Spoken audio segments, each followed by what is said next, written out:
더불어민주당이 김건희 여사의 장신구 신고 누락 의혹을 제기하며 윤석열 대통령을 검찰에 고발했습니다. 민주당은 김건희 여사도 검찰에 고발하겠다 했었지만 이를 정정하며 윤 대통령만을 고발했습니다.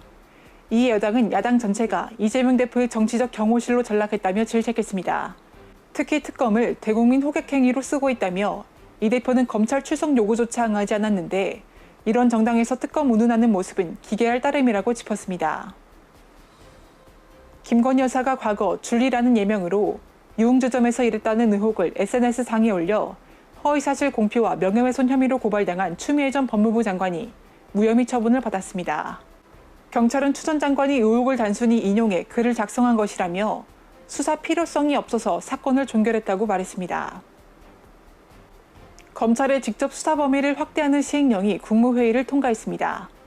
검수완박 법안이 오는 10일 시행되는 걸 앞두고 부패와 경제범죄 개념을 확장하는 내용의 시행령 개정안이 통과된 건데요.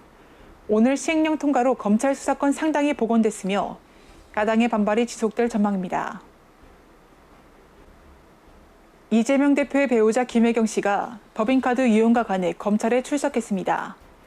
김 씨는 자신의 측근인 배 씨가 경기도청 법인카드로 자신의 음식값을 치른 사실을 알고도 용인한 혐의를 받고 있습니다. 배 씨의 이용 금액은 2천만 원 상당이며 이 중 김 씨와 관련된 이용액은 200만 원 이상인 것으로 알려졌습니다. 김 씨는 해당 의혹을 여전히 전면 부인하고 있습니다. 국민의힘이 정현주 방송통신심의위원장을 고발했습니다. 국민의힘은 MBC 뉴스데스크의 신라진 보도가 허위사실임이 판명됐지만 보도에 대한 심의와 의결을 하지 않았다며 직무를 거부했다고 지적했습니다. 또한 김어준의 뉴스공장에서 표창장 하나로 징역 4년이라는 발언에 대해 권고를 의결했지만 심의 안건으로 상정조차 하지 않았다고 짚었습니다. 조국 전 장관의 아들이 부모의 도움을 받아 대리시험을 봤다는 논란이 커지고 있습니다. 한편 대리시험이 뭐가 문제냐는 반발이 빗발치고 있는데요. 이 시작엔 유시민 씨가 있었습니다. 이전부터 불거졌던 대리시험 혐의는 표창장 위조에 가려져 주목을 받지 못했는데요. 당시 유시민 씨는 오픈북 시험이니 어떤 자료든 참고할 수 있는 것이라며 이 일로 곤혹을 겪은 조국 전 장관에게 밥 한 끼 사주겠다고 말했습니다. 하지만 온라인 시험을 직접 치른 학생들은 제3자에게 도움을 받는 것 자체가 부정행위라며 그게 일반적인 상식이라고 말했습니다. 이재명 대표가 당 의원들을 위해 굴비를 준비했습니다. 하지만 배송이 밀려 지난 금요일 저녁 늦게 도착했다고 하는데요. 저녁에서야 도착한 굴비는 의원들에게 향하지 않고 의원회관 앞에 가득 쌓였다고 합니다. 보내는 사람과 받는 사람 모두 이재명으로 표기됐기 때문입니다. 결국 100상자가 넘는 굴비는 의원회관 로비에 쌓였습니다. 이 때문에 각 의원실에는 당대표 선물 수거령이 내려져 당직자들은 곤욕을 치렀습니다. 이를 두고 한 누리꾼은 굴비가 100인분이랬으니 굴비 엮이듯 엮여있는 사람이 100명이란 소리라고 비꼬기도 했습니다. 중국이 올해 발간한 대만 백서에서 필요하다면 무력을 사용해서라도 대만을 통일하겠다는 입장을 재차 강조했습니다.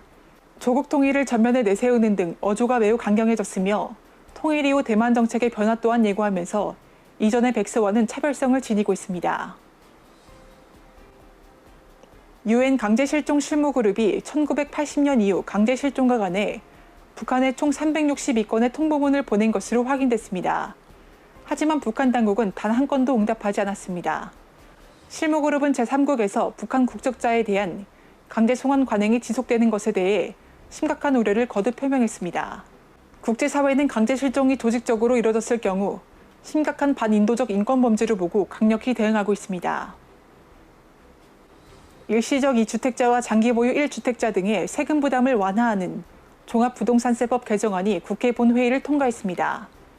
또한 일정 요건을 충족한 장기 보유 혹은 고령의 1주택자에게 최대 80%의 세액 공제를 받도록 했습니다. 이것으로 FNL 뉴스를 마치겠습니다. 시청해주신 여러분 감사합니다.